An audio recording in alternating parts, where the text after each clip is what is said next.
January 6th was the day that 4 innocent patriots were killed. Hundreds more of us were rounded up and placed in solitary confinement. For many of us, this lasted a year, and we were also denied visitation with our families for 2 years. Most of us are still incarcerated, with sentences reaching up to 22 years. The Proud Boys and Oath Keepers were falsely accused of seditious conspiracy and given the highest sentences. Joe Biden and the corrupt DOJ owe these patriots a special apology. Enrique, Ethan, Joe, Zach, and Dominic are some of my best friends. They are my brothers. I've been close with the Oath Keepers too. I can assure you that they are truly innocent and are being persecuted to silence their voices. It's actually ridiculous to believe that these highly intelligent goofballs considered it even possible to take over the U.S. government. They are good men. The truth is that on January 6th, a massive crowd of American patriots confronted a seriously understaffed police force at the U.S. Capitol. The cops panicked and started attacking the crowd with explosives, rubber bullets, and other tactics without proper warnings, so the crowd stormed into the building.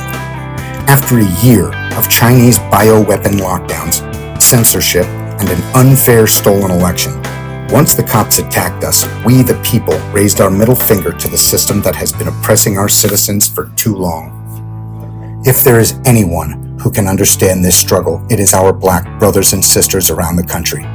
The same system that has been taking out your leaders and oppressing your people is doing the same thing to Donald Trump and to our America First movement.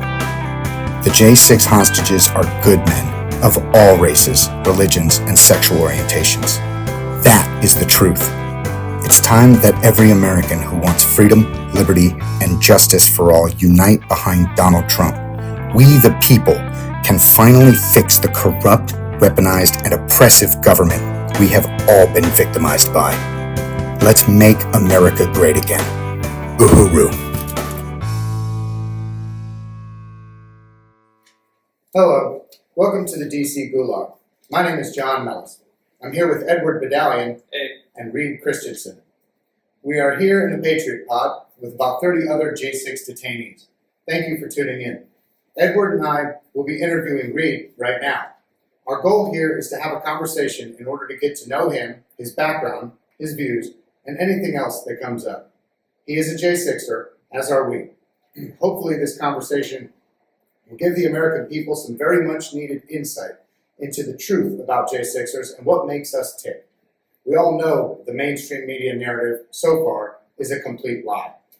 If you would like to see more content like this or get to know us J6ers better in our own words, please visit wearegoodmen.com. And if you would like to check out Reed's book right here, Save the Kid, which is an amazing read. We've read it and we love it. Please visit savethekid.com and go get the book, man. It is really good. It's really worth your time. We're going to be talking about it a little bit later in the show. But it's a really good book. It's like probably the best book that's there, and it's out about J6 right now. So yeah, absolutely. Definitely, you guys have to read it. Yeah. Please go check it out at savethekid.com. That's all right. So let's get started. I'd like to just ask you some simple questions, like where were you born? Like, give us a little bit about family background. You seem Sure. Yeah. Sure. So I'm 65 years old. I was born in 1958, and I was born in an Air Force family. My dad was in what was called Air Defense Command. He was one of the top 10 fighter pilots in Air Defense Command, and but he wasn't like a Ted Cruz kind of fighter pilot. He was a quiet, very hardly spoke, quiet guy, very religious. My mom is, she's passed away in 2019, but she was a very beautiful, cultured English major, and they were married 65 years, so she died in 2019. Wow. And as far as I can remember, the whole time they were married, if my dad ever slipped back into his dairyman English grammar, my mom would correct him. But I'm pretty sure that after 30 years, he was doing it to tease her. Right. So, yes, we grew up in the Air Force. I have to say my dad was my first hero. I mean, he was fighting communists, strong, religious, great guy. He was my first hero. Nice.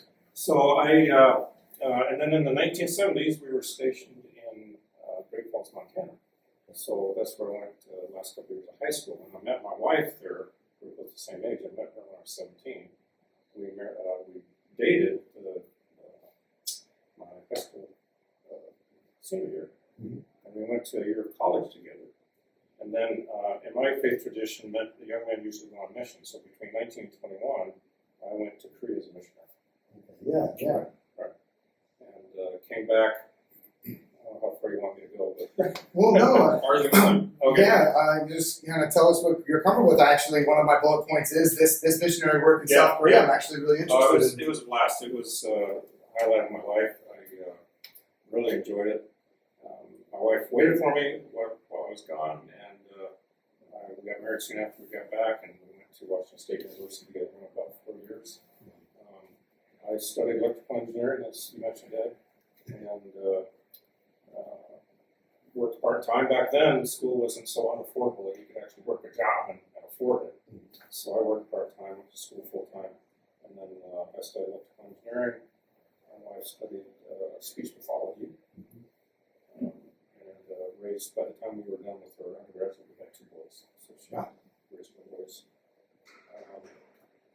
Then I decided to go in the Army because I didn't have the eyes to fly, and like my dad, but I wanted a military life like my dad.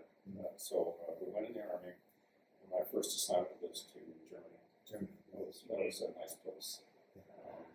Very beautiful country, good people. And so anyways, but it was during the Cold War, and so, beautiful place, but we didn't get to enjoy it much, because at least I didn't, because I was out in the field all the time. And I decided that by the time we were done in Germany, we had 4 boys, and I decided, well, this is kind of a rough life. I'm gone all the time. My wife, she can't raise 4 boys. So I decided to get out of the military, and I went back to do my master's degree in electrical engineering. And I was really fortunate and lucky to find out that Intel, the big chip giant, had all kinds of campuses up in Oregon, because I was afraid I had to go to California. Even then, I thought there'd be a lot of places to go. So we went to Oregon, and worked for Intel for about 3 years. Wow. And you were working for Intel when you were arrested for Yes. So I was working for Intel. Although just a few days after I got back, I had a stroke. It was a pretty major one. I spent 3 weeks in the hospital, but flew because I slept all the time. And, you'd think if you're laying in bed for 3 weeks, it'd be boring, but I don't hardly remember this. I think that the brain's injured, it just wants to shut down. And then I went to rehab for 10 days, starting with the walker, learning how to walk. And I had pretty well recovered from it. I mean, if you watched me, you'd probably tell it wasn't main engineering controlling things, because I was auxiliary control. But I pretty well recovered. Yeah. So You can tell you're still sharp. Well, and I had a second stroke. But we'll talk about that one later. Well, you're right. I was very fortunate because I never had any paralysis and never had memory loss. I take after my mom's side of the family, and they have 3 generations of people who start having strokes and dying. And so I've already had 2 strokes in 3 years, so I'm probably on that ramp myself. But I'm very fortunate because I didn't have any paralysis. After my second stroke, I have limb pain, and I can't feel hot and cold on my left side, which is really good. But it's not debilitating. Right. Thank God. Well, so one thing I also wanted to touch on during these years of, working in the military and with Intel and raising a family, and it seems like you had a pretty busy life, pretty full. But I want to know a little bit more about your hobbies and interests. Like what kind of things you do for fun, all these years. So I had a big hobby, and it was 16 acres of Willamette Valley farmland, the best farmland in America. Yeah. I mean, that's the place that people would walk from St. Louis, Missouri, 1,500 miles to get to the Oregon territory. And so we had 16 acres there. And my wife and I both feel the way that we got it, that it was like God saved it for us. And we just loved it. When we got it, it was kind of run down. The family there hadn't done much with it, so it needed a lot of work. The house was only 6 years old, but it was torn up pretty badly. And the property was, good thing about Oregon is you get lots of rain, so you get lots of greenery. The bad thing is, if you got weeds, they grow like crazy. So they had invasive blackberries that would go 30 feet up into the trees. I remember coming home from work, and my wife had been out all day in a rainstorm, it rains on her, and she's been pulling blackberry vines out of the trees. And on the Saturdays, we got the boys and work, Sunday went to church.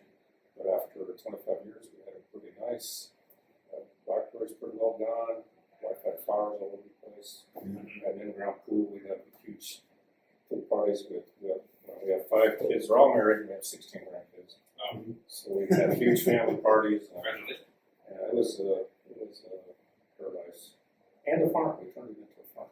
Because I've always been a kind of prepper guy before people even knew the word prepper. Yeah. And so I built like 5 big outbuildings, barns, lean-tos, chicken shed, RV building.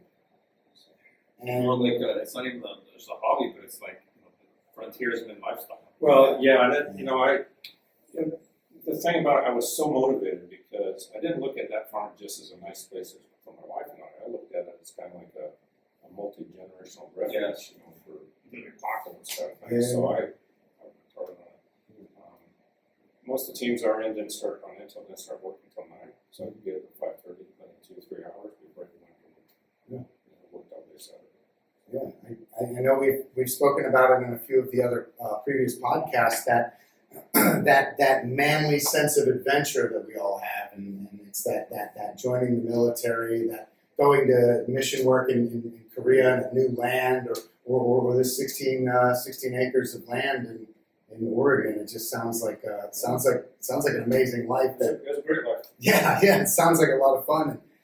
I mean, you talk about this 16 acres in the past tense, sadly. Well, so I did have a second stroke, and it was during when I was running for governor of Oregon. Okay. I ran in the Republican primary.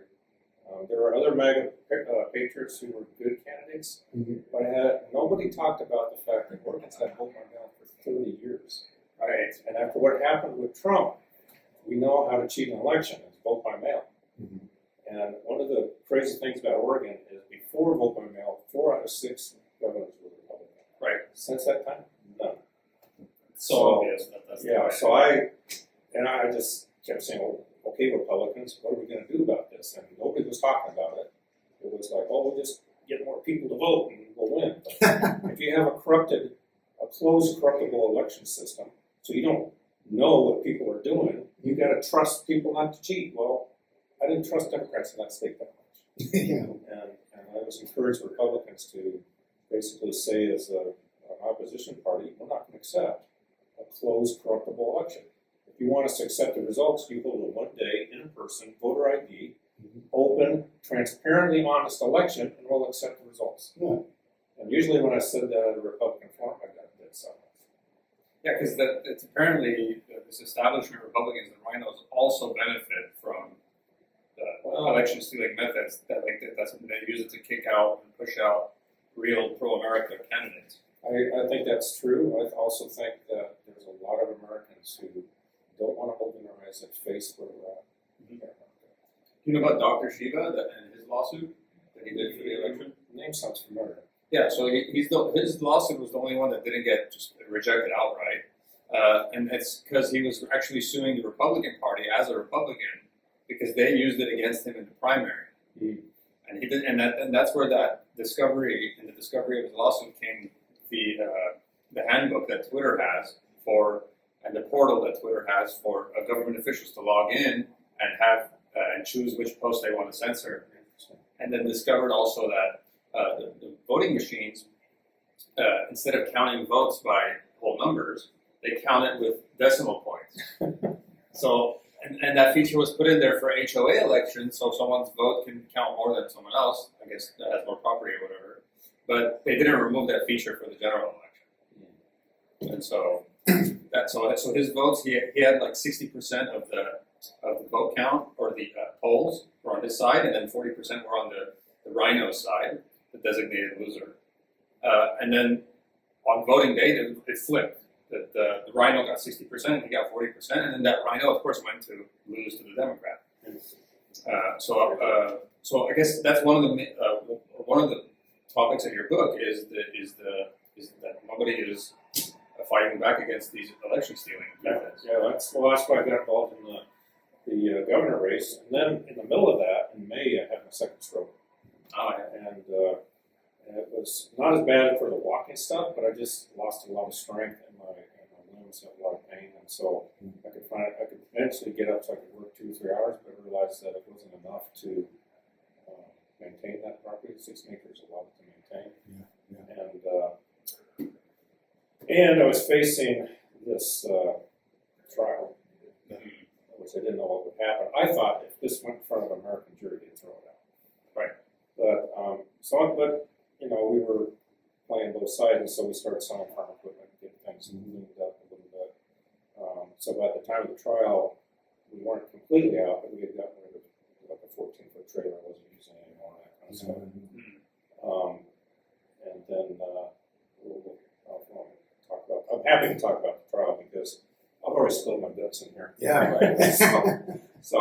In fact, in my trial, the very first exhibit was an out of context quote from my book. Of course. Yeah. I mean, I spent a page and a half describing the context, and then they took something out of context. That sounds like what they do to us on a regular basis in all of our trials and all the court hearings.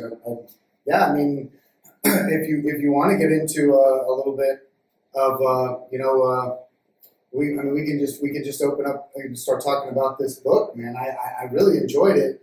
It starts with a bang. I'm telling you.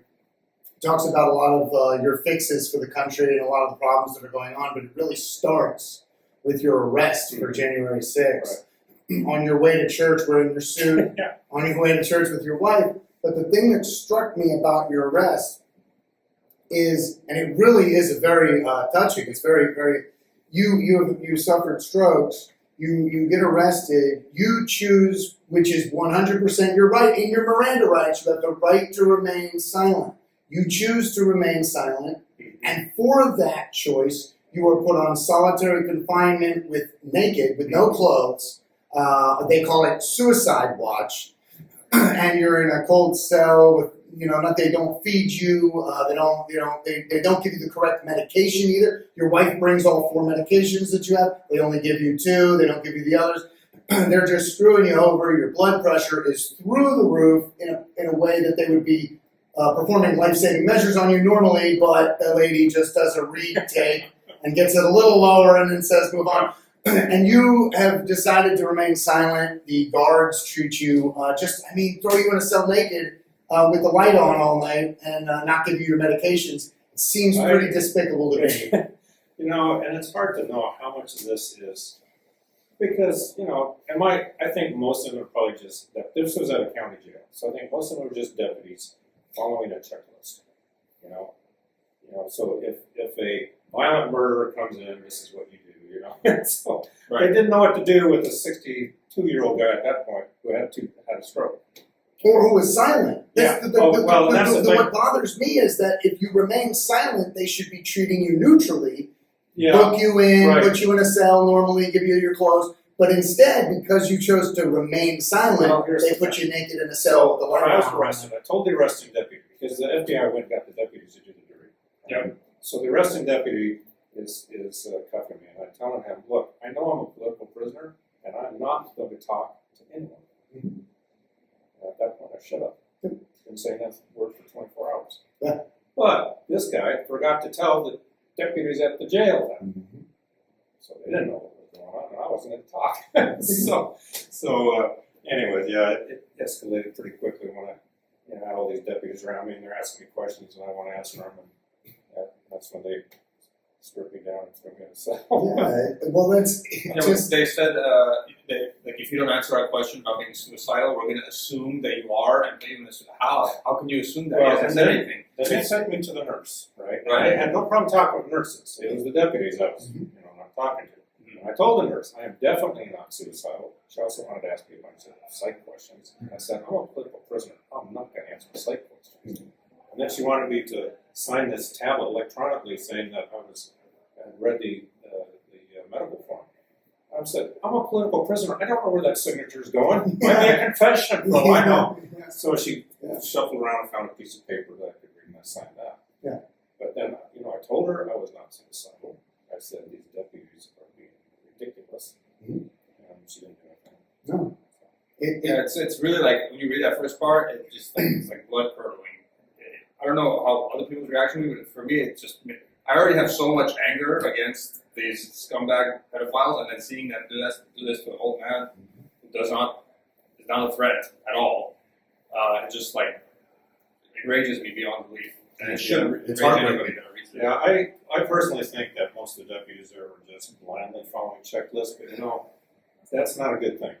We've seen what happens in other countries when you got police blindly following checklists. And that is the sort of the very heart of his book is talking about the kid is America, and if the, I would like to explain that analogy. So save the kid. What does that mean? So that came from an analogy. I was my wife had gotten a hospital bed. It was still downstairs after so I was arrested in April. I was still downstairs and a family friend came over and started telling me about the first Republican rally that she'd ever been to, because Republicans typically don't rally. I mean, leftists have been having protests my whole life, tearing apart college campuses and beating police and all that stuff, because they know that if they cause trouble, the politicians will give in and give them what they want. The rioters veto. Yep, exactly. And so anyway, she came to tell me about the first rally that she went to. It was when the counting Chad's nonsense was going on in Florida. They were trying to get Al Gore to drove across the finish line to beat Bush. Right. And so the Republicans in Hillsborough had a rally, and it's kind of funny because that's Hillsborough is just 15 miles west of Portland, where the Antifa people have been tearing the city apart for a year in 2020. Yeah. And so all the Republicans show up, and they're in their middle class, clothing and holding their signs and everything. In Oregon, in Portland, the Antifa wear black and masks and tear things apart. But here we got middle class Americans, and the police say, okay, you got to stay on the sidewalks. You know what the Republicans did? They all stayed on the sidewalk. They're good Republicans, right? And anyway, so she told me this story, and then, I don't know, just a day or two later, I got to thinking about it. I thought, you could make an allegory out of this. So this part is not part of the real story, but it's the allegory, which is, okay, so the Republicans are all on the sidewalk being obedient to the government, right? Because why? Well, because we believe in rule of law, order, safe community, right? So they're being good, moral people by staying on that side. On the other side of the street, a young mom's got a toddler in hand, or a young kid in hand, and she sees someone she hadn't seen for a long time, so she decided to start talking. Doesn't notice the kid, but lets go of her hand, and gets in the middle of the street. There's a bus coming down the street, and it's clear by the fact that it's not slowing down or moving, it's turning, it doesn't see the kid. Everybody on the sidewalk has time and possibility to get off and save the kid, but they don't. So the mom sees her kid get killed right before her eyes. Now, tell me what you think morally of the people on the sidewalk. You think they're good people? No. Well, probably the best you can say about them is they're cowards. Yeah. And so I basically got to thinking, how's that different than American society right now? Right? We got a bunch of Republicans who won't get off the sidewalk to save America. I think 2020 November, America was stabbed in the heart and is lying bleeding in front of us. If we don't do something, America's dead. Yep. If you can't elect your president, this is not America. I don't care how many fireworks you shoot off and hamburgers you barbecue on the 4th of July. It's not America.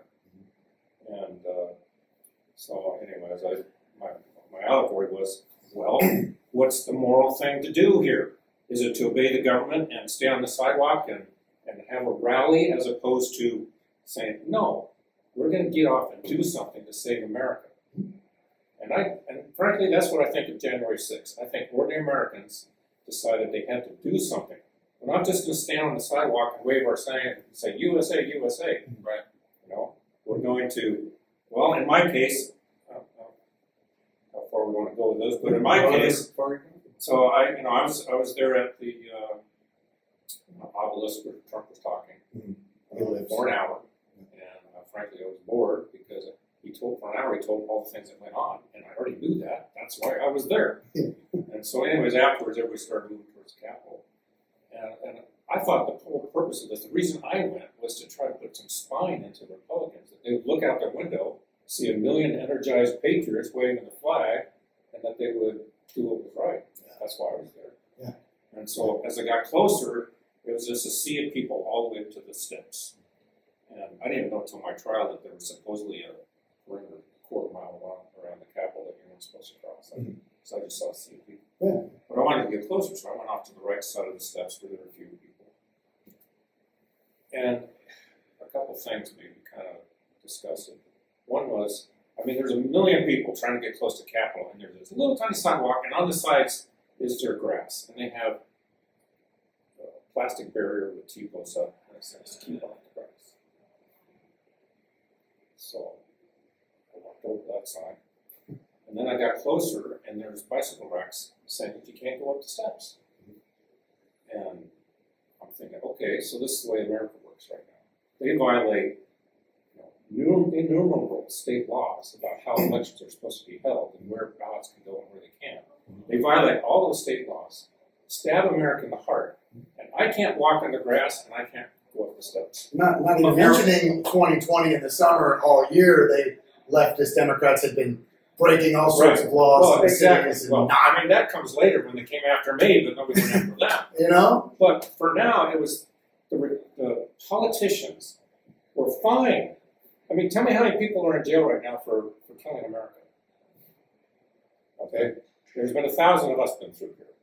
But as far as I know, nobody's been jailed for what happened in the 2020 election. Right? Yeah. Right? So nobody cares about that crime. But I walked on their grass and I tried to cross their police line, so I'm in here.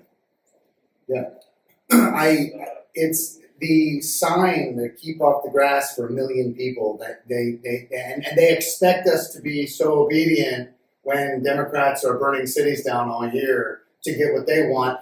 It really reminds me of local Republican Party I was involved with. We would complain about the right to assembly, your freedom of assembly, your First Amendment right to assemble. We were not allowed to meet for a committee meeting in person. Right. So they would do it on a Zoom call and complain about it. Because of COVID. Which is crazy to me, because if we all don't agree with it, the sheriff is a member of the Republican Party and agrees with meeting. I know the sheriff in that part of Virginia. I grew up there. My family's from there, in Williamsburg, Virginia. The sheriff is in favor of meeting in person. Screw COVID. So I know that, we're going to meet in a Zoom call and know that everyone disagrees with this mandate that we can't meet in person. We should be meeting in person. So we Republicans, or, because we're conservatives, Republicans, rhinos, they want to... The party apparatus. Yeah, they want to concede ground to the left and agree to argue within the paradigm that the left chooses. Right. So that we're just going to shift the Overton window. We're going to argue within, we'll meet on Zoom call and we'll just complain about losing our First Amendment right. When we should actually be meeting in a First Amendment and let the police or the FBI or someone arrest us. Well, do it on camera. Civil disobedience. Civil disobedience, just like you mentioned in your book with Dr. King, the patriotic civil disobedience that he led. So at this point, I mean, they have the guns and they've got the force. So if they want to use a gun and force you to not meet, fine, let them do that. But why do you voluntarily give up your rights? Exactly. And to me, this is exactly like, I'm being a good Republican standing on the sidewalk while America's in the middle of the street dying. And America as a kid is such a great analogy because, like you said in the book as well, that America is a new nation compared to the other nations. So it is like it's only been around for 250 years or so compared to the thousands of years old civilization. So it is like a kid. I like your example. It's a perfect example of what I was trying to get Republicans to see in Oregon was that, if they want to go to Salem, the Capitol, and pass all kinds of unconstitutional vote-by-mail crap, fine. Let the Democrats do that. But why are you obeying it? Exactly. That's my question. Exactly. Are we an opposition party? Do you believe in America? Yeah. Why are you obeying it? Yeah. I was trying to get all Republicans in the entire state from top to bottom to say, we're an opposition party. If you want us to accept the results, have an honest election. Yeah. That's all I wanted. One of the things you touch on in your book along with the Dr. King's protests, because Dr. King was, those were pro-American protests, as you point out in your book.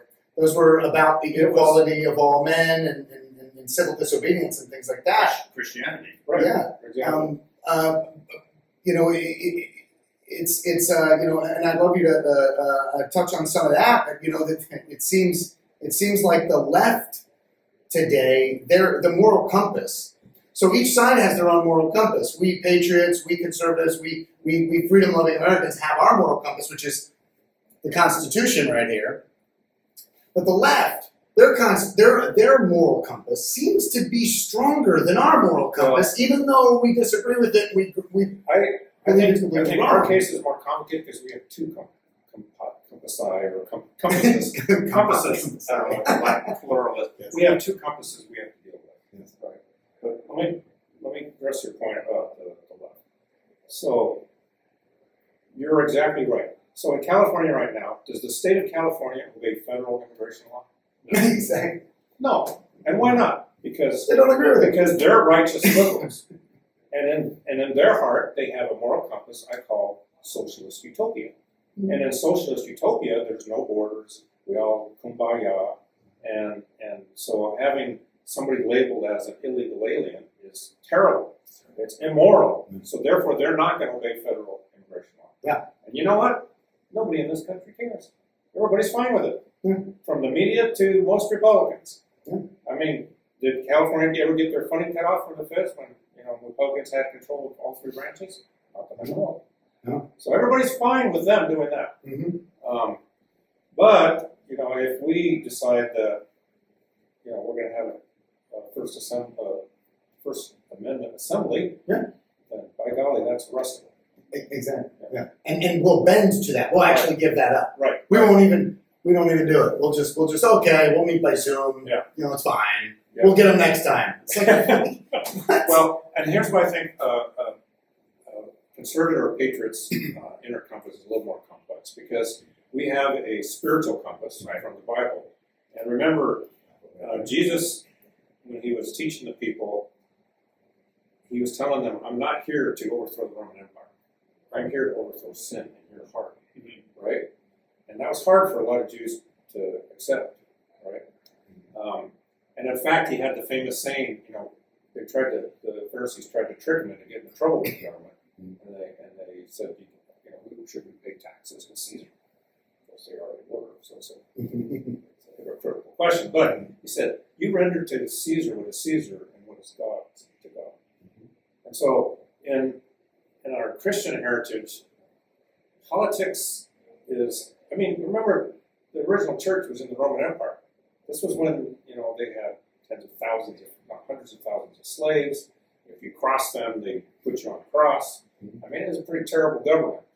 But he said, put that in one sphere and your spiritual morality in another sphere. Right?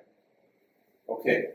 So you probably could make the comment or the observation that there's nothing in a spiritual compass that says anything about First Amendment meeting on Zoom or in person. Right. Or wearing a mask or not. Right? So that's probably true. But I think there's another compass we should be following in the political realm, and that's the Constitution. Mm-hmm. So in the political realm, so we have our spiritual compass for spiritual life, but we should have a political compass in this country of the Constitution. If it's against the First Amendment, don't do it. Yeah. Simple. That's simple. Yeah. I don't think Jesus would have agreed with or disagreed with any of the parts of the Constitution.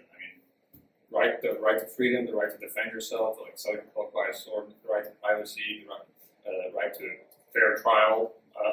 Jerry would agree with that. Well, I think anybody who's familiar with history believes that that it's not an accident that some of the best political minds in the world, in the history of the world, show up in one place in America. I think it's God wanted America, not just for us, but it's spread throughout the whole world. Yeah. Freedom and liberty for it spread throughout the world. A lot of people don't realize how fragile that birth was, and to have these great men, our founding fathers, there to basically midwife our brand new country, to write a constitution. I was, back during the Arab Spring, it was Egypt. when all the people were in the streets. I was not as politically savvy back then. You know, I was not as with it. I didn't understand everything that was going on, but I saw a lot of people out, and they wanted to change, and it was exciting to me to see that. And then watching it evolve as Mohammed Morsi went in, and the country would, what's his name, Mubarak moved out. Yeah. And then they had elections, and the Muslim Brotherhood basically just squashed everybody else because they were the only semi-organized, group. So they kind of squished everybody out, and then they created a constitution on their terms. And it really is very difficult. It showed me how much of a real miracle the American experiment was to kick out the British and have these dudes now do it the right way. And with Washington stepping down after 8 years, I mean, what did they, some saying, I forgot, I'm paraphrasing, but it's like the greatest thing he ever did was to give up power. I think it was actually King George who we beat that said if Washington steps down, he'll be the greatest man in history. You know, and people like Mohammed Morsi, or even the new guy, the military leader that took over now after Morsi, what's his name, in Egypt? Oh, that's right. Omar Sharif? No. Omar Sharif. Different guy. Sorry. I see him laughing back there.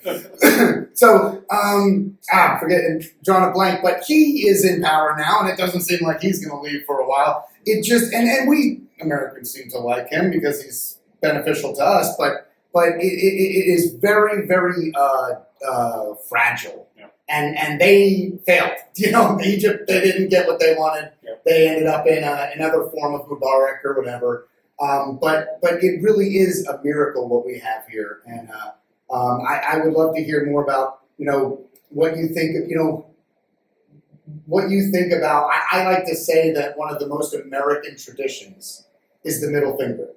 Right. Okay? Well, when I went home, after I left January 6th, I left pretty early because, this is kind of a funny thing, weird thing. When I left, I thought I never got past the bicycle rack. Mm-hmm. Because I was pushing and pulling on it, and some guy with a crowd control spray hit me from about this distance with what's essentially 10 cans of mace. Meant for a crowd, but he went push. Oh, he had one of those big ones. Big ones, super sober, right in my face. And so I was, it affected me. And when I went home, the last thing I remember was that. I remember holding on to the thing, being hit by that. I thought, oh great, I really helped America. Didn't get past the bicycle rack, didn't do nothing, went home, and that was it. Went home the next day. And it wasn't until the FBI put out my wanted video, mm-hmm. and I went to my lawyer's office, we started looking at videos, that I realized I had that somehow somebody had put a rope or strap and pulled that thing away, mm-hmm. and I had made a break for the stairs. Well, I was blinded, and I had my hands up like this because they're spraying mace in my face, but I had another 4 cans of mace in my face. And so I was like a pinball, boing, boing, boing. I was bouncing off of guys.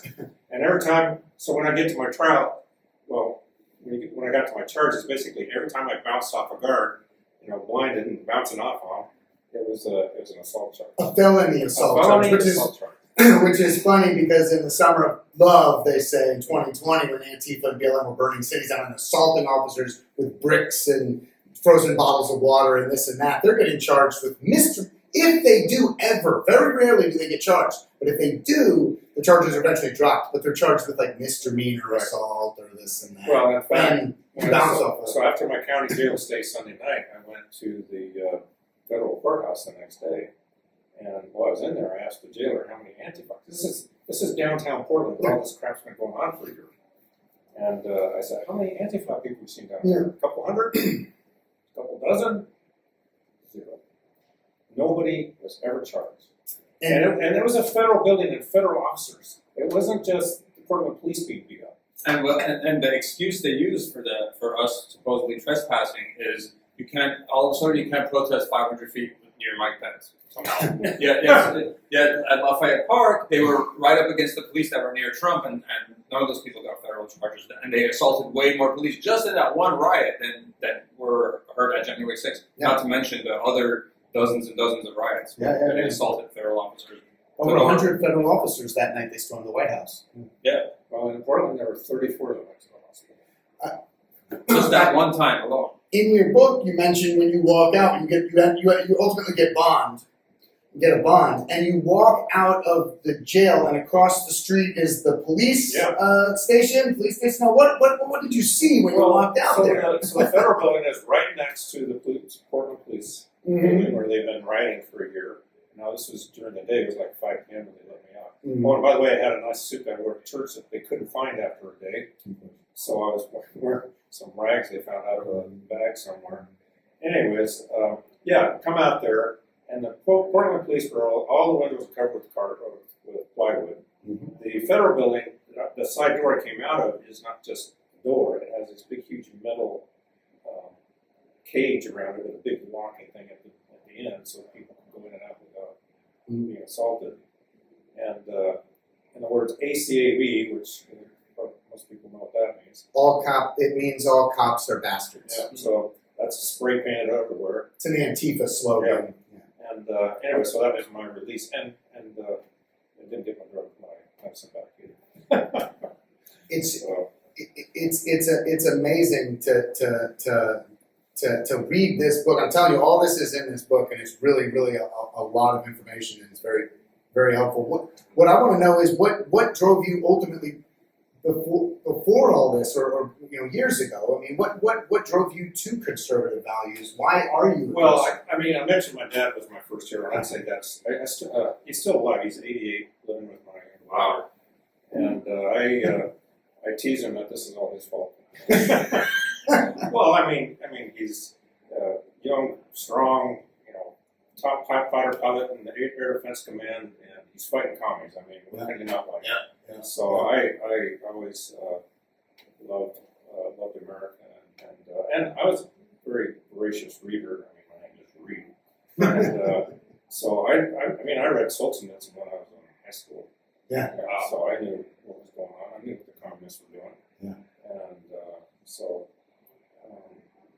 In fact, that's actually one reason I joined the army is I thought it would take World War III to get the communists out of Russia and get them out of Eastern Europe. Yeah. So, who knew it would take World War III to get the communists out of America? yes, sir. So how was your thoughts on like Clinton and Bush and then Obama and those years? Well, so I think I've lost any respect I had for the Bushes, frankly. Clinton, I look at that as a tragedy because when the Iron Curtain fell, and by the way, that was a miraculous event too. I mean, it was like you woke up one morning and it was gone. It was absolutely incredible. But I thought that America wasted an opportunity to help the Russian people get familiar with freedom and free enterprise. And instead what happened is all the communist thugs over there turned into mafia thugs and stole everything and took power. And who was our president during that time? Well, it was Clinton. He was busy doing other things. Yeah. So. Yeah, that's for sure. There's a great book about Clinton. It's called No One Left to Lie to, The Triangulations of William Jefferson Clinton. Very good book. But one of the main points you write in your book is another through line is about these government agents essentially following orders instead of following the Constitution, just like the communists.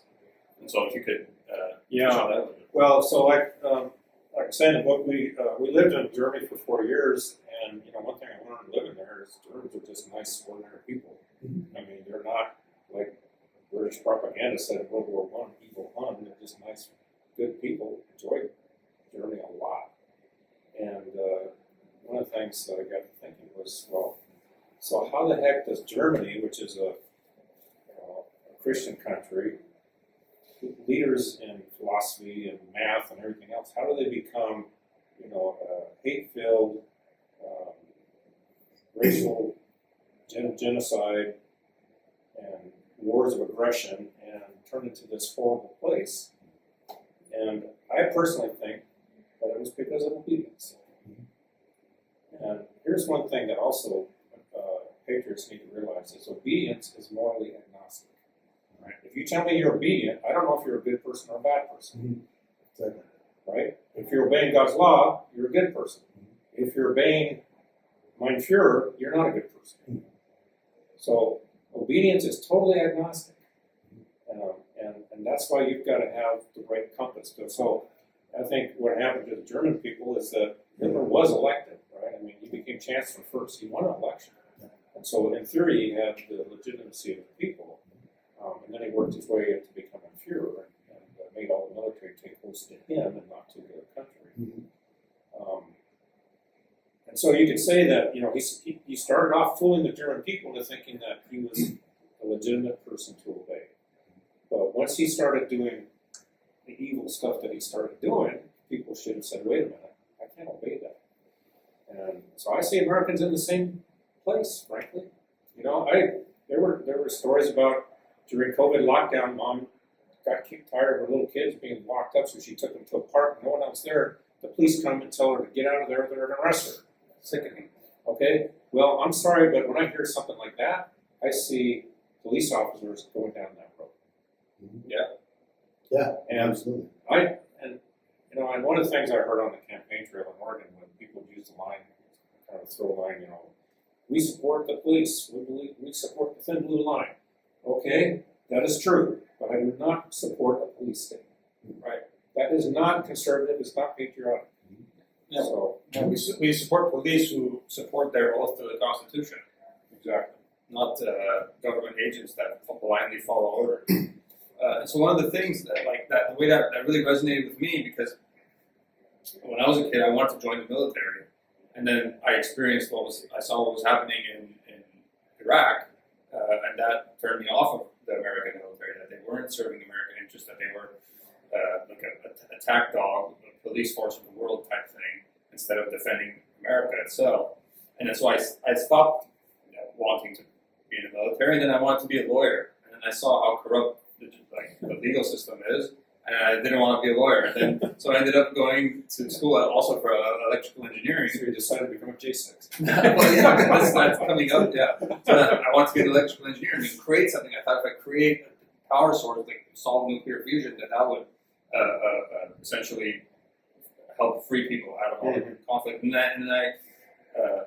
I came across Robert Oppenheimer's speech after the Manhattan Project, where if you read between the lines of what he's saying, he's talking about the god Vishnu, which is the government, threatening him, the prince, to do his duty, and then that's where you get the famous line that he says. But so I didn't want to end up like Oppenheimer, tearing up and crying in front of the world for what the destruction I had just given to the powers of the government. Like he armed the worst people in the world with the most terrible bomb ever against his will, and so I didn't want to go down that road. And so I thought, well, okay, if we can change the political landscape and bring America back to its righteous founding, then it would deserve that power. But as of now, it doesn't. So I don't want to go down that road, and I ended up becoming a political activist for that reason, and to try to do something about the corruption, stand in the way of it. That was my motivation, actually, to go to J6, really. Or not to go to J6, but to start my political activism. J6 specifically was to go see Trump, but I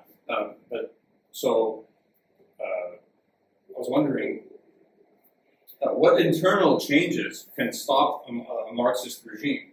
Because it seems like from all the Marxist regimes, like whether it's the Nazis, which are National Socialists, or it's the Russians, or Pol Pot in Cambodia, the Khmer Rouge, or the Vietnamese, in all these instances, it takes outside intervention, it seems like, to stop them. So is there a way to internally defeat a Marxist regime? I don't think so, because I don't think the solution is a constitutional convention. I don't think it's a conservative Supreme Court. I don't even think it's a super politician to become president. Right. I think the solution is for a majority. There's probably 100 million Americans who understand what's going on. Okay? You need to do what they taught me when I was in the Army in the 1980s, and that is if someone gives you an unconstitutional order, you say, I do not do that. Okay. People, like you read Solzhenitsyn and you read about what happened to 60 million Russians tortured or worked to death in Siberia. Right. And people will say, well, Stalin did that. No, Stalin did not do that. Stalin gave orders, and politicians, and policemen, and train engineers, and tens of thousands, if not hundreds of thousands of people said, yes, sir, and killed 60 million people. Yep. Same thing with the Germans. Hitler did not do all that. People said, Sieg Heil, and did what he said. Right? So the solution is none of the big politician stuff. The solution is for every American to start acting like they believe in the Constitution. And I don't care if the police come in and throw me in jail, or they arrest me, or they take away my property, or whatever. You may have to pay a price, but if you're an American, you should have the guts to do it.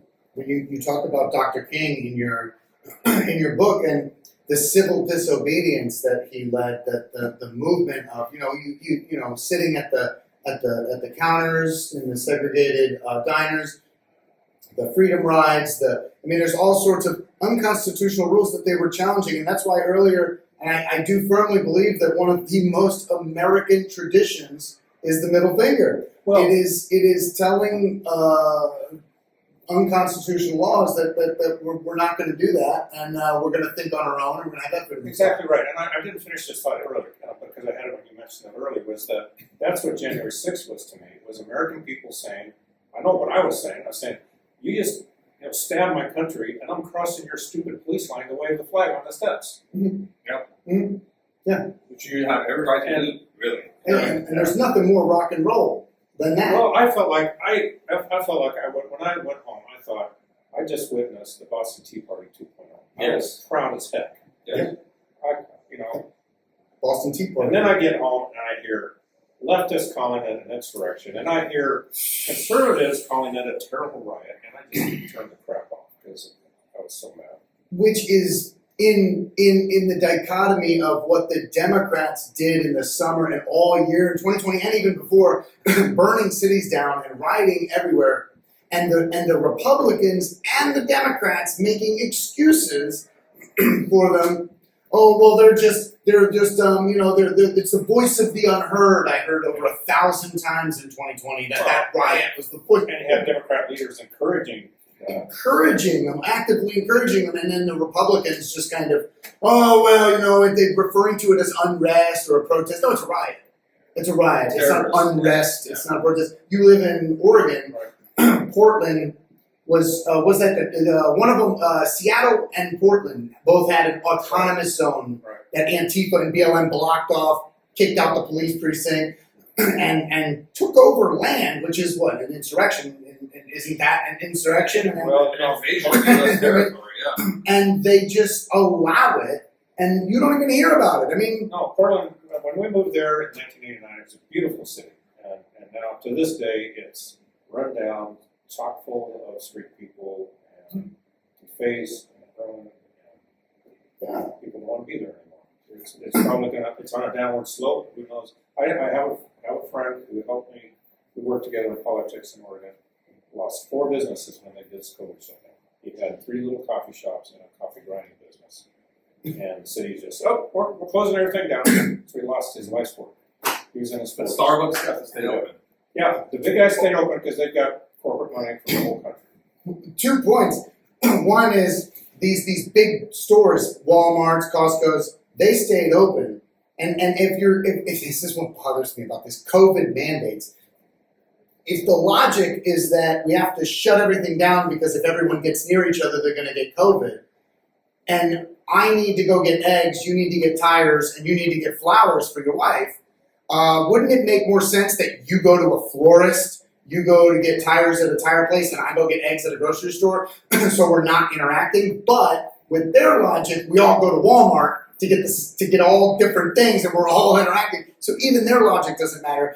But one thing I want to touch on with this downtown Portland, I've heard stories about Portland and Seattle, and on the riots, the 1,000 riots in 2020, the Democrat riots, because that's just called how it is, that Antifa was leading, that if you put a sign up saying black owned or BLM support or Antifa support or whatever, they won't break your store, but if you don't, they will. And what it reflected to me is those German Nazi riots against the Jewish businesses, where if you said, Aryan owned on your window, they wouldn't bust your store up. So it seems a lot of parallels between the Nazi regime and the BLM and Antifa.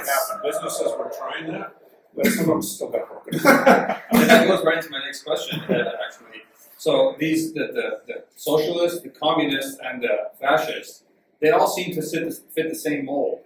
So they're characterized by having one-party rule, a police state, and then an absolute ruler who's actually a fool that starts wars and tries to strong-arm other nations and then gets his country ruined. So I'm wondering about, is there an actual difference between socialist, communist, and fascist? No, I've been reading a book, I think it's called 5,000 Year Leap, and this left-right political line is, comes from Europe, has no application to America. The way it makes more sense is to have anarchy on one side and totalitarian on the other side. And Americans should be with the Constitution, as a republic and democracy and voting and so forth, more towards the lack of government side. Yeah. Mm-hmm. And then you get all the different flavors of communist, social. They're all towards totalitarian. Yes. They're all the same. Yeah. Absolutely. Yeah, it seems to be communist or fascist. It's authoritarian government. Right. It's the same thing. It doesn't matter. And so when they call themselves anti-fascist and then behave like fascists, what are they? Well, what they call themselves or what they're behaving as? Well, and they don't even know what the name of the Nazi party is. National Socialists. Workers of Germany. Yes. Absolutely incredible. So they pervert everything. And I love to ask J6ers on this podcast just straight up, because the media loves to characterize us and call us all sorts of names. Mr. Christensen, I'll ask you just straight up, are you a fascist? No, I would, I think possibly, labels are hard these days because I think right is not a great label because it comes from parliaments in Europe, right? But I like the word patriot. Patriot. Yeah. Patriot. A constitutional American constitution. By the way, this is one of the things that kills me about this town. During my trial, I had a 60-person jury pool, and every single one of them comes up and says something to the effect, because they ask about, can you be impartial about January 6th? Mm-hmm. And almost all of them answer something to this effect. I was so sad to see how Americans would obey this peaceful transfer. And I realized that in order to believe that nonsense, you have to believe that 100 million American-loving, Constitution-loving patriots, overnight, maybe through Orange Man bad magic, turned into tyrannical Nazi, don't believe in election. Or you could believe that they think there were shenanigans. Right. It seems like that's easier to believe. But almost every one of that jury pool, looked at us as tyrannical Nazis wanting to steal power from a peaceful election. Yeah, you're talking about Occam's razor, which is the simplest explanation is usually the truest one. Which is just, if you apply it for a second, none of the arguments of the left hold water ever at all. And didn't the Democrats riot during 2017 transfer of power during the inauguration of Donald J. Trump? They were burning down. They still claim he stole the election to this day. Jamie Raskin, Congressman Jamie Raskin, was the one congressman who stood up in January during the certification of the election and objected to the election of Donald J. Trump. And he's the same one on the J6 committee saying that we're election deniers and all this, but you tried it, and you just couldn't convince a senator to go with you. But one of the things that you say is jury pool in D.C., one of the things that really struck me about one of my friends posted online, or I saw a post online, about, so it was two pictures. One was D.C. in the summer of 2020, and it was all ablaze. There was fires everywhere, okay? And the other one was D.C. on the night of January 6th, on January 6th, which it was completely, looked like a regular city, dark, right? And she said that, she received so many phone calls on the night of January 6th from her friends and family all around the country asking if she was okay at her house, okay? She received 0 phone calls from friends and family around the country asking if she was safe when the entire city was burning in the summer of 2020. So it's like really weird that just because an event happened at a particular place, but the city was completely peaceful other than that incident.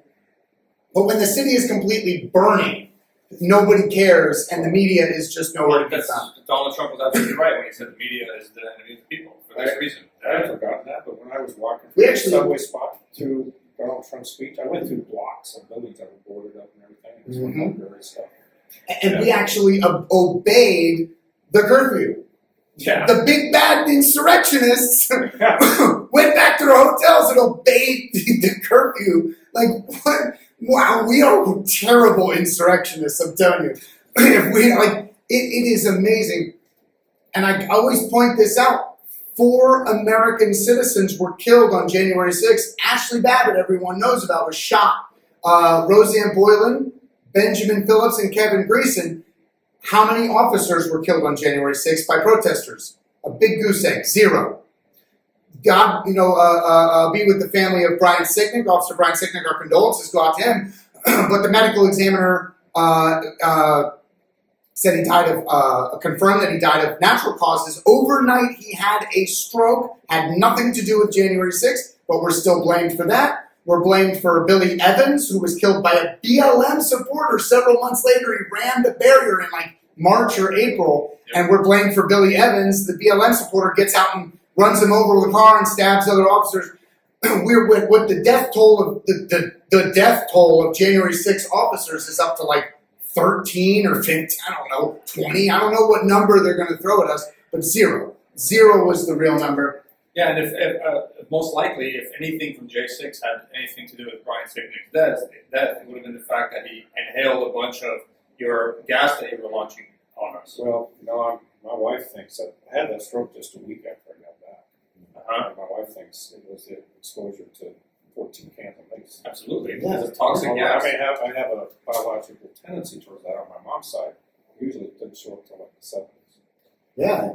I mean, we should definitely look into that if they want to make all these claims with Brian Sicknick and all these other things. I mean, we should definitely look into that. It's just amazing the double standard and it is crazy. It really, really, you got Enrique Tarrio and the Proud Boys. Enrique Tarrio was serving a 22-year prison sentence. He wasn't even in D.C. on January 6th. There's no communications with him and his Proud Boy friends with the other Proud Boys. Ethan Nordine, 18 years for shaking a fence. Joe Biggs, 17 years. Zachary Real, 15 years, and Dominic Pizzola, 10 years. There is no evidence that they orchestrated, were involved in, or interested in an insurrection at all. They are 100% innocent of those charges. We've lived with them. We know them. They are friends of ours. We've been through this. But, Antifa and BLM runs roughshod over the whole country, and they're given a complete pass. Well, one of the things I point out in the Constitutional Compass, which has 4 points, the 4th one is that laws are equally applied. Right? Yeah. And I'm sorry, but you cannot call this is,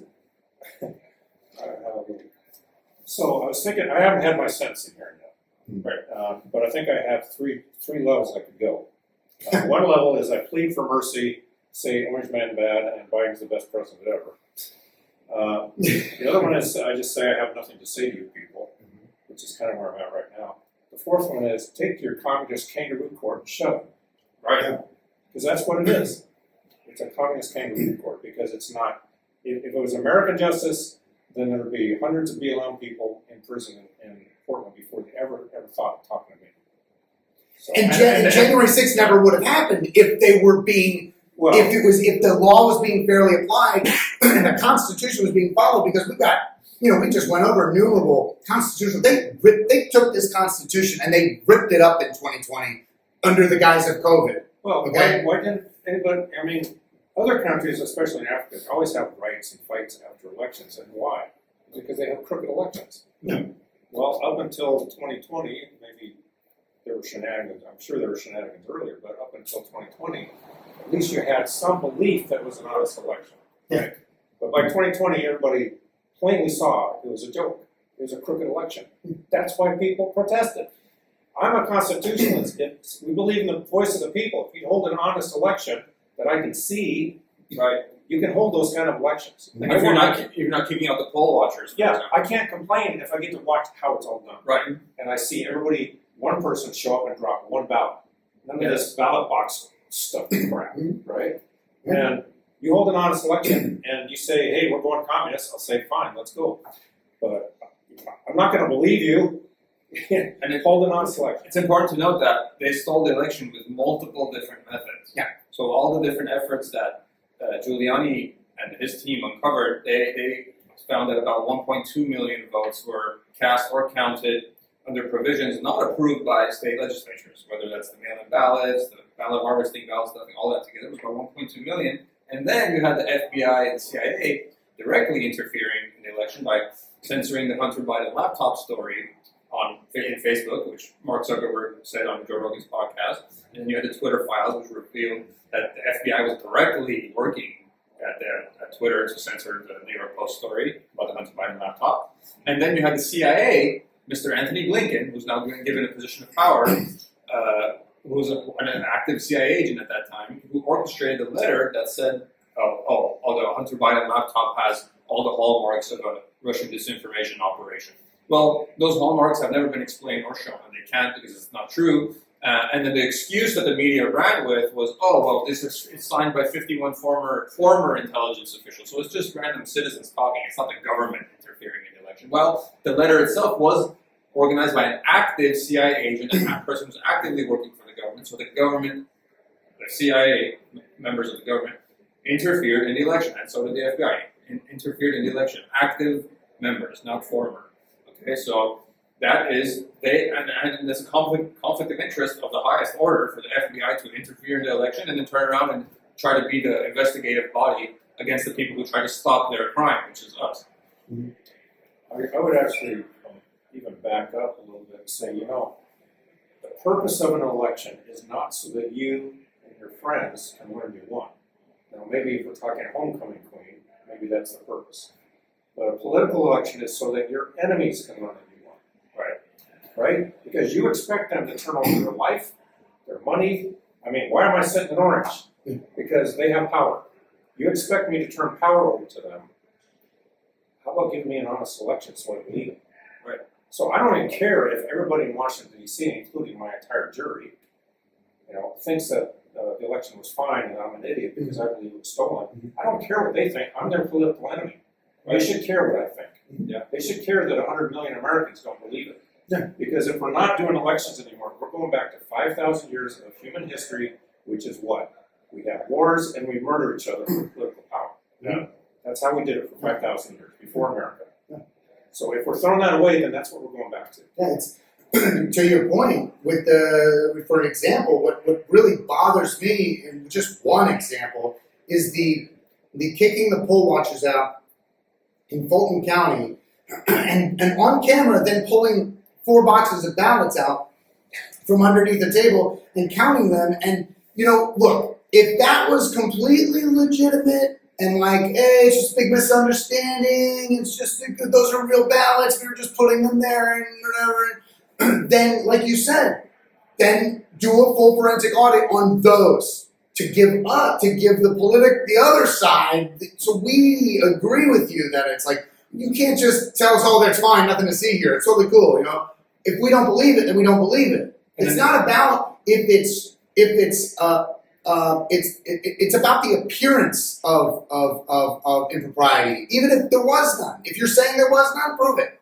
And you should have no problem proving it, because that looked really weird to me. You're supposed to have the poll watchers there, first of all, and and then you're counting these ballots repeatedly, and it's just really weird. And so like your point, the political enemy should be agreeing. Everything should be transparent. No pizza boxes and blocking off the windows so that the poll watchers can't see and Phil, what's it up? Was that Detroit or Philadelphia? I mean, all these cities were doing crazy stuff. Yeah, and it's just a Shenanigans. just a coincidence that it was Democrat counties with big cities and swing states that this all. Yeah, So Pennsylvania, all of us Trump's ahead the entire time, and then they're like, oh crap, Trump's going to win Pennsylvania. Magical 400,000 vote spike in the middle of the night. Never been explained. So it reminds me of one phrase from the Declaration of Independence all the time. This saying comes up to my mind all the time, is that just government must derive its powers from the consent of the governed. And Joe Biden and his cronies and his ilk do not have our consent to govern us. So, and that was the real energy behind what Trump was trying to do at January 6th. So, I was wondering if you went to, did you ever go into any rallies before January 6th? No, so I was active in the local Republican Party in Washington County. I was the secretary there. I've done campaign walking with candidates and that kind of thing, but never been to a rally. I mean, frankly, a rally has no political power.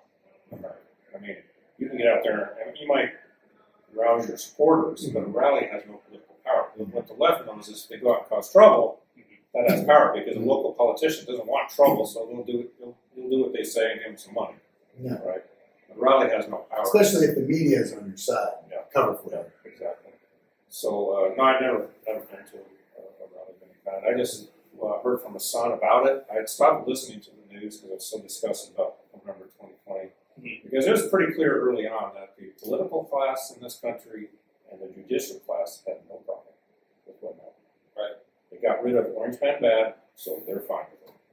And that disgusted me so much I stopped watching the news. Then I had a son tell me about the Stop the Steal. I thought, well, whatever's going on in Washington, maybe this did the Republicans some spying. So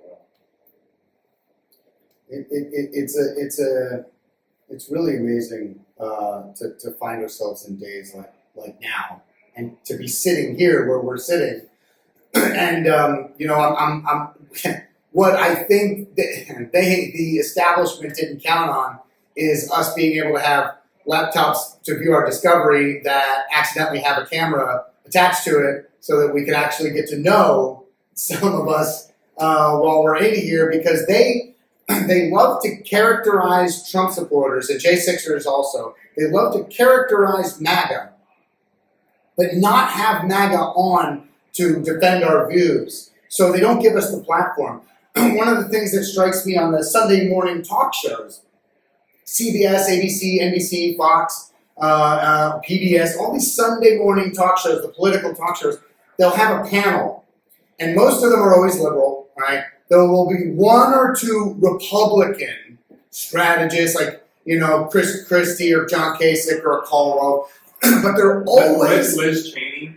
Liz Cheney, that's the Republican viewpoint, but she was voted out handily, easily. Republicans don't, like conservatives, Republican and conservatives mean the same thing. Conservatives don't like her. But you've got one or two on this panel of 6 or 7 people, or 5 or 6 people, but none of those two Republicans they're both never Trumpers. They hate Trump. They're rhinos.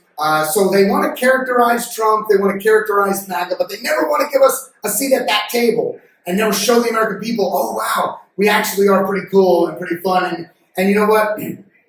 I say it before and I'll say it again. Being a Trump supporter is the modern day punk rock. It is more rock and roll than anything. Because like I said, the middle finger is more a part of the American spirit than we give it credit for. Everything from rock and roll to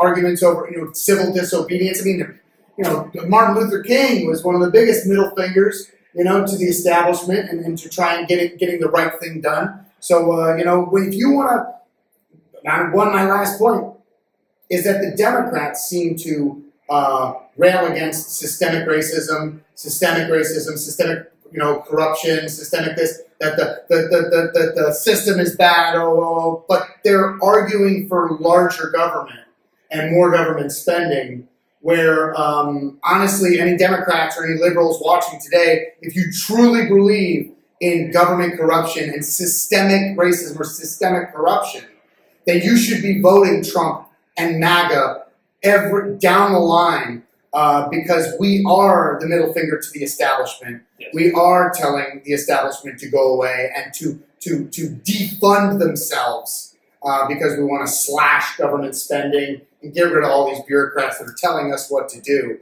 So if you believe in freedom, you believe in liberty. I would like to know, Mr. Christensen, what you think, being behind the 8 ball on so many aspects, from social media, mainstream media, academia, Hollywood. I mean, the power structures that we're dealing with are all like run by these leftist communists. But we know that the American people are patriots, and we know we're the silent majority. What do we have to do to fix the United States of America? Well, again, like I said, I don't think the top-down big action is what's necessary. I think it's individuals.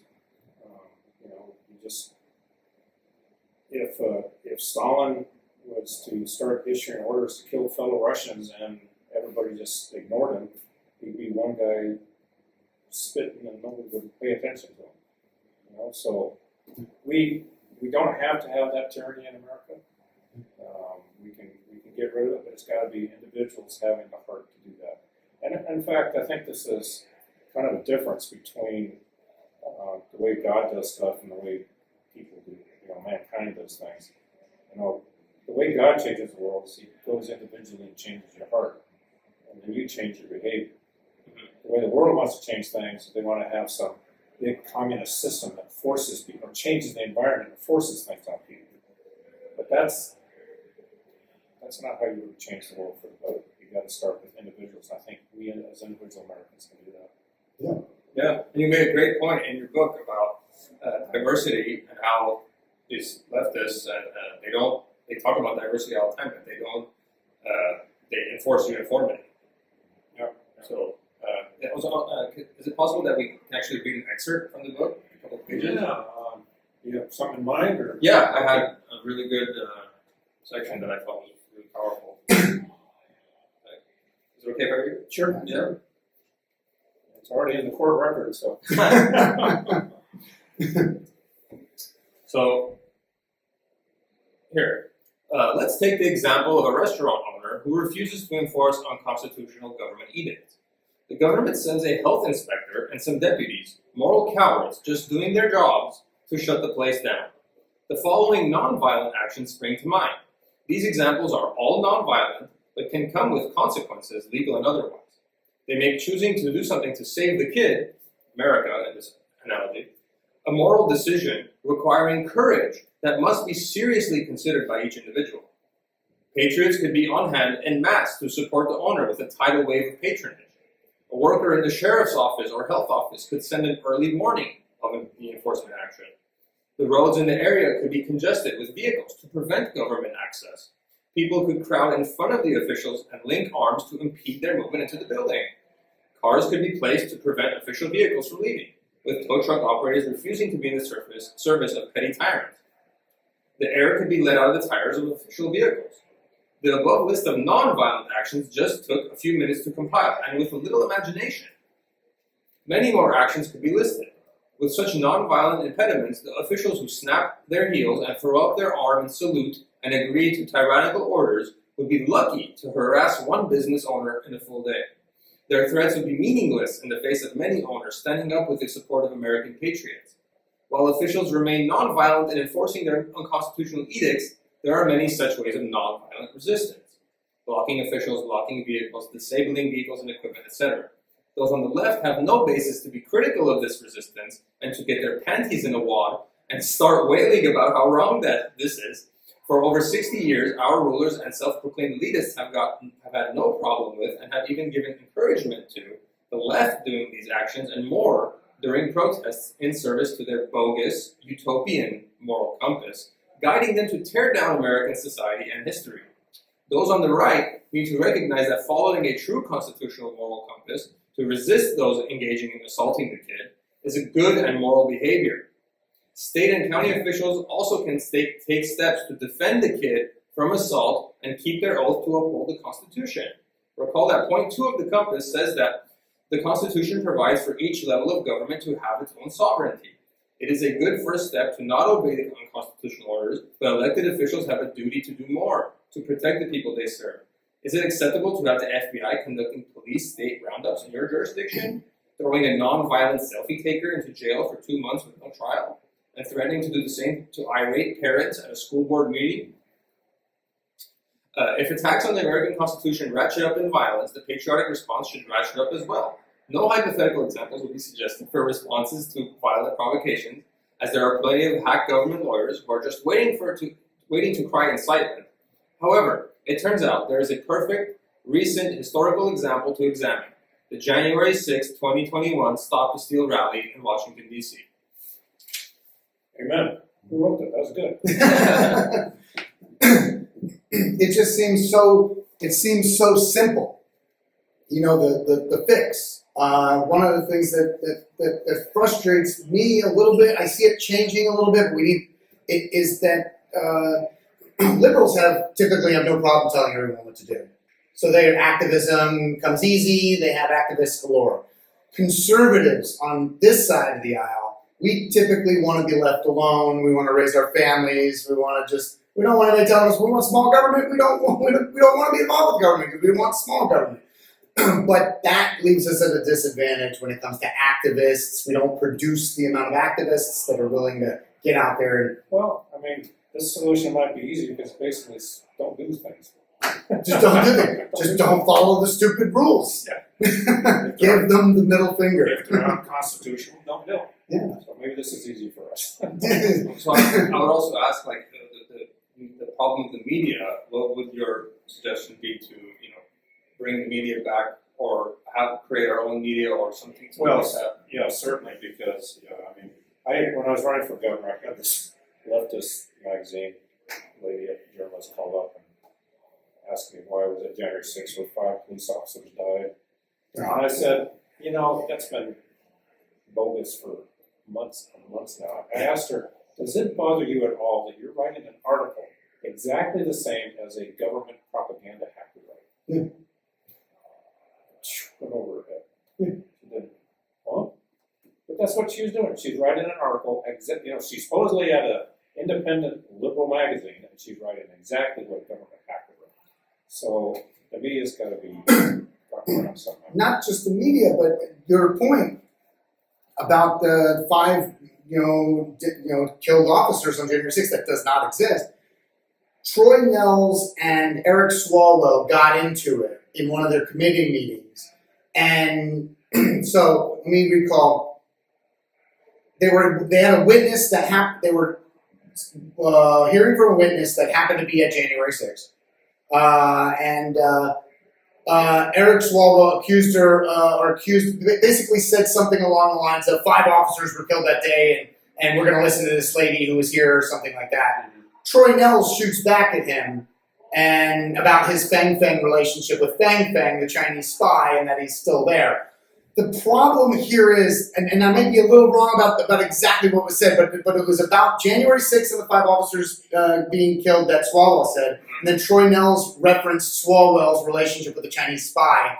And what ended up being stricken from the record was what Troy Nels said about Eric Swalwell and the Chinese spy, instead of the fact that Eric Swalwell just said 5 officers were killed on January 6th. And we never pushed for that, though. Our Republican elected leaders never asked for that to be stricken from the record when they're in committee meetings. They let the Democrats say 5 officers were killed or whatever. It just really is very frustrating. Because it appears that people like Ron McDaniel and other party apparatus members are they're only focused on getting more money from lobbyists so they can buy themselves fancy things and live a nice life for themselves and their family, but they don't do the work that's required to actually build a political party. I don't understand why they're allowed to remain in power while they don't train. They need to have training for the politicians, for the congressmen and the senators on tactical congressional techniques. So when you're having a congressional debate to pull different strings and defeat the enemy in the argument. So what happens, like you're talking about, the Democrats will when somebody will say something, that they'll aggravate our side, and then our side will respond with an emotional reaction, and then they'll say, oh, see, that was a personal insult, and that should be stricken from the record. that's a trick. You got to learn how to do those political tricks, and you don't have a party leader that's teaching you how to do that. So you keep getting, even though you have the right point, the right sentiment, you don't know how to deliver it in a way that actually defeats the opponent. And so that's another major problem with our party is the inner workings. We don't go in there and change people like Ronald McDaniel and are weak, frankly, very weak people that have been convincing basically all of our politicians to behave like rhinos, to obey the corporations and don't worry about the will of the people. That's difficult. That's hard to do that. It's easy to just take the money and give us lip service and tell us platitudes while we continue to fund foreign wars, and you come around and ask us, "Oh, can you help send your children to the war, to fight for us, so our corporate investments can go up?" No, enough. No more of this. We want the Republican Party to fight for the people, not for the corporations. In other words, we want an opposition party. Yes, That's so much to ask. like the United States was the opposition to the king. That's the exact same sentiment. Let's see some middle fingers in Congress. There's nothing more American than the middle finger. I will say it again. I just feel like whether it's the Tea Party, the Boston Tea Party, or the Revolution itself, or the states' rights argument during the mid 1800s, you've got that rebel spirit. They say is the middle finger. The spirit of Dr. King and the protests and the freedom rides, and it's the middle finger. And rock and roll is American. And that's a middle finger, to the man, But I would love to, get your last word, your last thoughts. Do you have any final thoughts or encouragements or to the American peoples, that are watching? Hopefully we've encouraged enough independents and Democrats possibly to be watching right now that are interested in what we have to say. So I'd really love to hear some of your final thoughts on anything you'd like to round out or give the American people. Well, so I personally think that everybody in here in Orange is here to be made an example of. So the reason we're being given 7 and 9 year sentences for defending yourself from being beaten is because we're the peasants that they're cutting the heads off and putting on pikes in front of the castle gate because they want the peasants to get scared and go home. So that's why this apparatus in this town, communist kangaroo courts, are giving 10-year sentences for political dissonance, is because they were trying to scare the rest of America to go home and accept what they're doing to America. So I'm not real happy about being a head on a pike. My wife we lost our farm. She's in the middle of selling it. She's living in an RV on my kid's driveway right now, trying to wait for the place to sell so we can get another house. We haven't been apart for more than a couple of weeks since I was 21. So that was 44 years ago. We've been married 44 years. So I'm not happy about being a head on a pike. But you know what? I love America. I'm not going to do it. And it seems like Americans should do, we love America, should be willing to do the same. And frankly, they don't have enough lawyers to put 100 million heads on a pike. So, we stand up for America, we'll win. If we don't, they'll win. If someone with a family, property, a career, an age like Reed stood up and fought, and you don't, you have no excuse at this point. I'm sorry. Everyone has to step up at this point. Yeah, and what we're asking is pretty simple. Just don't do stuff.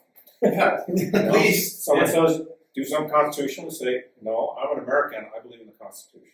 Yeah. That seems pretty simple. Yeah.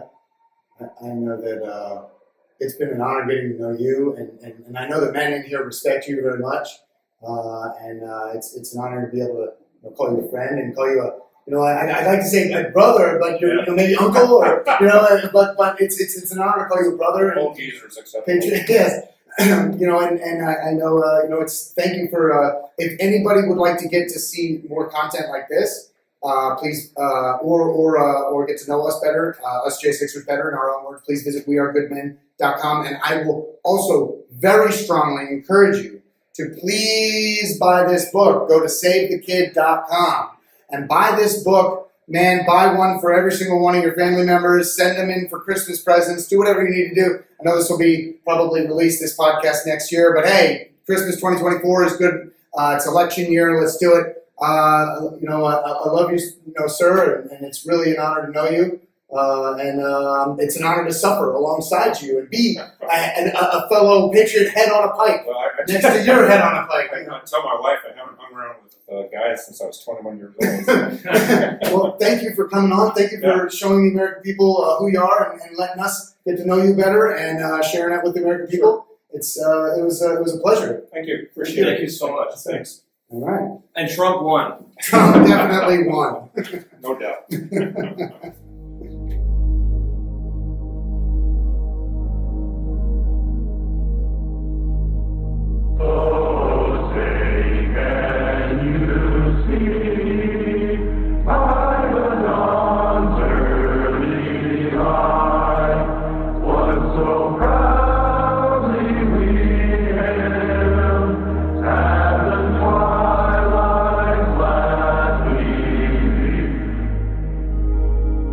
I pledge allegiance to the flag of the United States of America.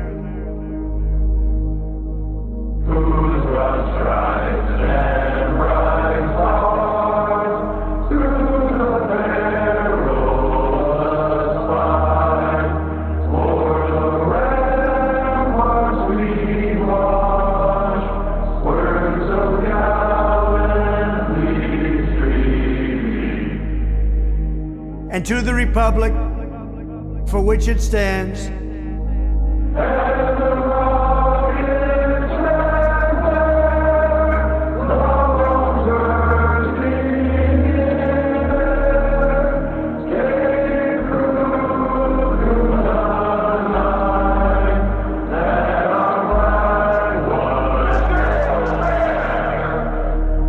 one nation, under God,